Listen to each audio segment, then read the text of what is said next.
What's up, world? Welcome back to another episode of Clark Reviews. It's your boy Donovan. Well, last night I went to the very last showing of Aquaman.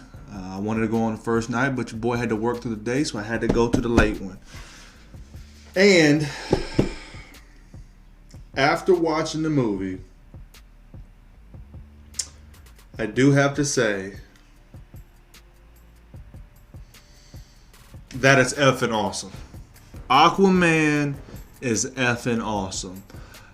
It is my second favorite DCEU movie, right behind Batman vs Superman. And don't start with me about Batman vs Superman. I like Batman vs Superman. Okay, Aquaman is my second favorite movie, even more than Wonder Woman. I'm going to tell you why. Because there's hella more action and it's more fun, as they like to say.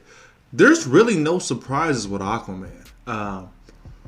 James Wan's going to get all the accolades, and people are going to call for him to direct more comic book movies, specifically DC movies. I get it.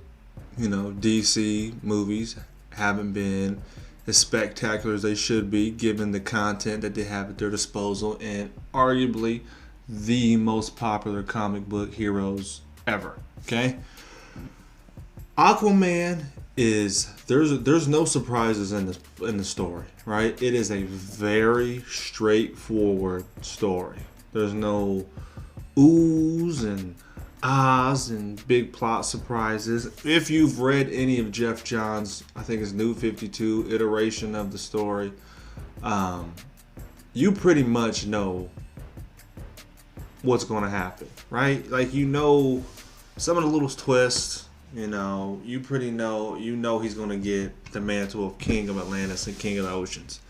But I do have to say that, you know, I watched Grace Randolph on YouTube, and I follow her on Twitter too, and she said that it's a travesty that the visual effects team for Aquaman didn't get nominated for an Oscar. Now, I don't care about the Oscars, but when you watch Aquaman, above anything else, the creativity and the visual effects of this movie are stunning. Like, I borderline say it's something that we haven't seen before, because it's shot 90% underwater, maybe 80%, but it's underwater. People are talking, swimming, fighting, have a society underwater. It's like a first real live look at it, the advanced civilization of Atlantis, and you get Arthur Curry's coming of age story.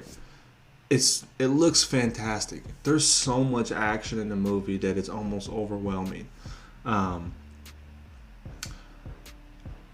he gets his suit looks dope, by the way. His suit is one of the best comic book hero suits that I've ever seen in live action. Aquaman, Mera, Ocean Master, Atlanta, and Black Manta look like they're ripped straight out of the comic books. They look like they're ripped straight out of the comic book pages, and it's awesome. Actually, Patrick Wilson, who's a very good actor, I'm a fan of his, and he does like a lot of other work with James Wan. What was sweet is that when he talked and his eyes moved, his Ocean Master mask moved with him. It was dope, man. He looked just like at the comic book, and he plays a very good bad guy. Patrick Wilson plays a good ass bad guy. You didn't get a lot of Black Manta like everybody's saying, but you get a little taste of it. And for a minute, he was giving Aquaman that business. He was giving him that business. But he'll be back. There's one mid-credit scene, and he's in it. There's really no references to the other movies besides Mera mentions that he beat Steppenwolf, and then there's some guys in the bar that say, "Hey, you're that guy on that what'd he say? That Aqua Boy from TV or something like that." But some of the things, like they say, some of the dialogue is a little bit cheesy, campy, and could be better. But the movie, it knows it's a comic book movie, and it goes with it. Like, that's one of its strengths. Like, it knows it's a comic book movie. Like, it knows what kind of world it's in and environment it's in. A la there's an octopus playing drums, kind of like off Little Mermaid. You know, doo doo doo doo doo doo doo doo. Was that Sebastian? I don't know, but you get my point, right? It dives in. It's unapologetically a comic book movie to its core, maybe even past it, to its soul, and I love it. There were some parts that were predictable just from me. If you know anything about movies and comic book movies, like some of the parts were predictable. Like I said, some of the dialogue was, I don't want to say cringeworthy, but it was like you could have done better, especially if it was at a couple of big moments, like you wanted a good punchline. You didn't get it. Or maybe they just let Jason Momoa be Jason Momoa. I don't know. What else was I about to say? Oh, and the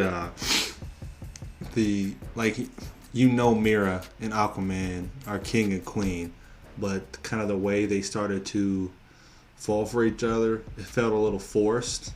And listen to my dude over there at Variant Comics, he pointed out something that I kind of thought, like, when they transition or jump from scene to scene, it could have been a little bit smoother. But like I said, I mean, they didn't try to do too much with the story, so you didn't have to worry about it being. I didn't feel like it was over the top cluttered. Like, they mixed a lot of different elements. It's fun. It's adventure.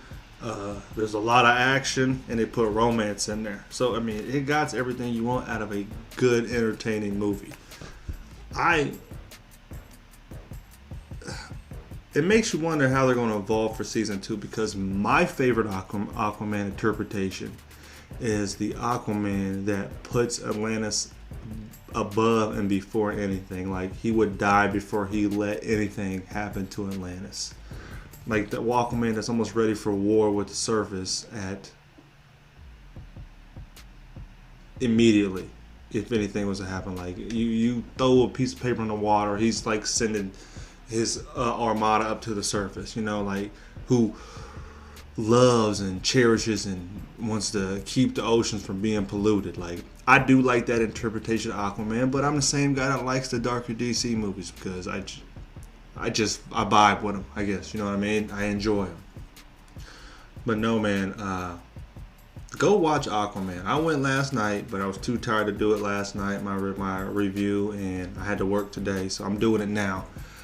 Nobody wants these DC movies to be good as much as I do. Great as much as I do. I'm a DC fan at heart. I like all comic book movies, but I'm a DC fan at heart. You can tell by my Batman background. That's my man right there, my favorite one. It does leave you wondering if DC is just going to do these solo movies, because it doesn't feel like there's any direction. They don't really feel connected. Aquaman don't really feel connected to the rest of them. You know what I mean? But if you like comic book movies, you like action, and you want a great visual movie, because it has the best visuals that I've seen of any comic book movie. I almost dare say ever, but I want to say in recent memory. I'm telling you, the visuals are over the top, great and exciting and entertaining. I loved it. Action nonstop. So much action and great visuals almost overwhelmed me to where your eyes melt at your head because you're just like this. Oh my God, it looks so sweet. Oh my God, there's so much action. But some people may like that, some people may not. It's whatever. Go see Aquaman. It's good. If you like comic book movies, you'll love it. Take it to heart and go see it because you will enjoy it. I'm not going to steer you the wrong way. Go see Aquaman. I'm not playing. I do, at the end of Aquaman, you know what I'm talking about, feel like they're speaking of DC, in the DC universe, that there's a callback to the first DCEU movie that got us started, which was Man of Steel, directed by that man Zack Snyder. At the end of Aquaman, he jets in through the water all the way up to the surface, and he jumps out and he like poses. The way he's taken off like that reminded me of Superman's first flight in Man of Steel. Like, the symbolism is undeniable. And I wonder if that was done on purpose. If it was, great. That is a terrific nod to the rest of the universe and a callback to Zack Snyder's movie. Give him some respect, because I did like Man of Steel too. Man of Steel also. We ain't got a Man of Steel 2 yet. I don't know why. Throwing the Supergirl nonsense. Scrap it. Give me my Man of Steel sequel. We needs it. Please, please, Warner Brothers, stop playing in DC Comics. Give us Man of Steel 2 with Henry Cavill. Stop playing. If you've seen Aquaman and you enjoyed it as much as I did, or you did, let me know in the comment section down below. While you're here, like, share, and subscribe to your boy's channel. If I get a notification that you subscribe to me, I will subscribe back to you. Game recognized game. Until next time, y'all take it easy. Peace.